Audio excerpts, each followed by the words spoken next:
Hey guys, thanks for joining the September Book Love Challenge. I'm super excited to share this journey with you as I try something new and as I try to connect my independent reading and my book love with other classrooms, families, students, teachers, whoever wants to join.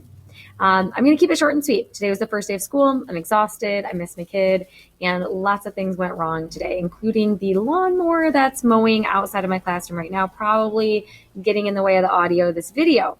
It's okay. Happens. Okay, so thing number one that I encountered when I started this book love challenge, the media center wasn't going to be open on day one like I had initially been told and planned.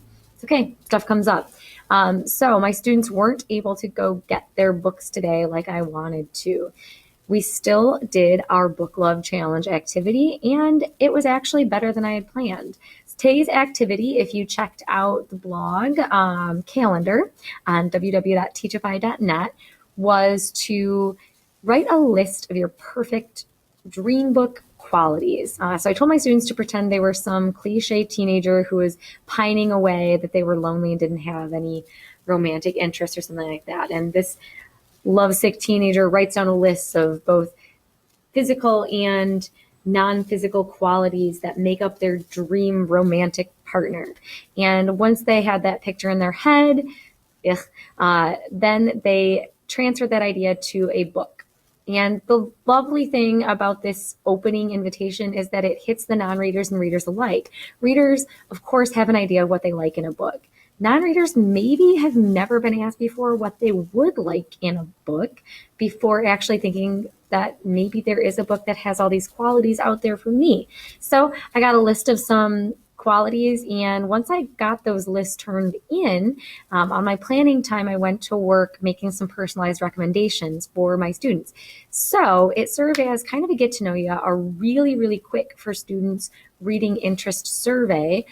And because our media center wasn't open, it actually let me give some personalized recommendations before going to the media center with them, which is really great because I have 34 and 33 students in most of my classes. And even if we spend the entire 72-minute block period that I have in the media center, it's probably not going to be enough time for me to get to every individual with a recommendation within that hour.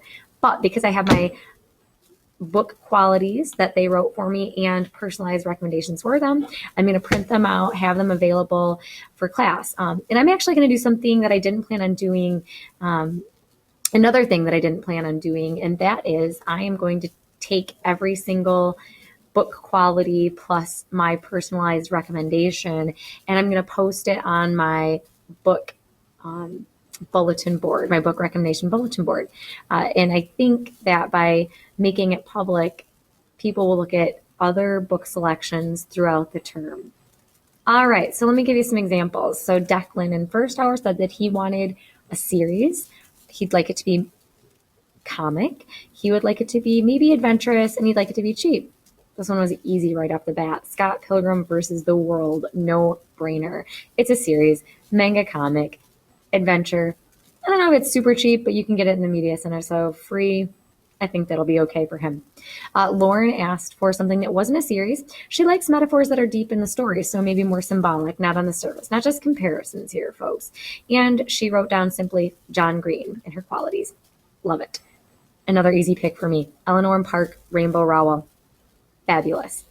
Okay, so Caden was a little more challenging because he had a lot of requirements off the top. I asked them for as many as they could list.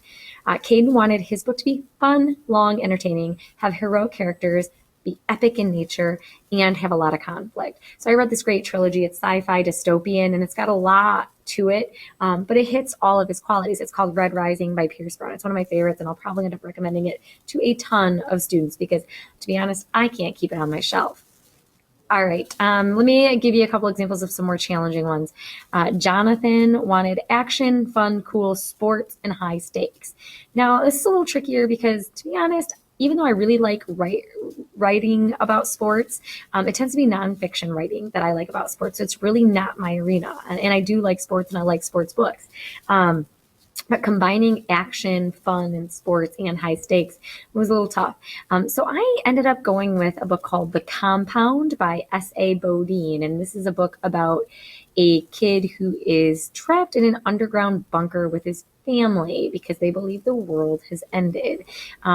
There is very little sport in the book, but the main character is sporty and it does come up. But there's a lot of action. It's fun. It's at times funny. There's high stakes for this character, and I think it's going to be a good pick for Jonathan. It's also in our media center, and I know it'll be available for him if he goes to give it a try. Emmanuel, on the other hand, wanted something that was funny, but had cliffhangers and was slightly unrealistic. I tried to avoid giving the same pick twice in the same class period, but I'm also going to recommend Scott Pilgrim versus the World for Emmanuel. I think that's going to give him both cliffhangers and a funny the fun that he wants, the fun he's looking for, the funny sense of humor. All right. Another quick pick here. I did get a no-name paper, because that's going to happen too, but that's going to be an easy problem to solve if I post it publicly. That person will still get their personalized recommendation and hopefully learn to put their names on things very quickly here on day 2. This person wanted sports, adventure. They wanted it to be cool and high stakes. I'm going to have to ask them what cool means in a book, because I'm not sure I'm reading that right. So my pick was Into Thin Air, which may be a bit too literal on the cool part, but Into Thin Air by Jon Krakauer, I think, is going to be a really good pick for this person who wants some sports and adventure with high stakes. Amaya, on the other hand, is somebody who wanted a series. They wanted fantasy, they wanted suspense, they wanted adventure, and a dash of romance, which I really liked. Just a dash, but not the whole thing centered on a romance. So I picked the Red Queen series. The first and second books are out, still waiting for the third sometime in September, I think, maybe later. It's amazing action, suspense, fantasy. It's a series with just a dash of romance. So I think it'll be exactly what she ordered up. All right, well, I'm out of time, literally. The school day is ending and I have a daughter of my own to go pick up. I hope you enjoyed this little glimpse into my classroom. I'm going to be bringing you both blog posts and videos explaining what my students and I are doing. I would really love to hear about what you're doing with the Book Love Challenge. So if you want to hit me up on any of the social medias, I'm on Facebook and on Twitter, or if you want to email me directly, teacherby@gmail.com. I'd love examples of your student work. I'd love your thoughts, questions, problems, anything you got, throw it at me. All right, have a good day. Thanks for watching.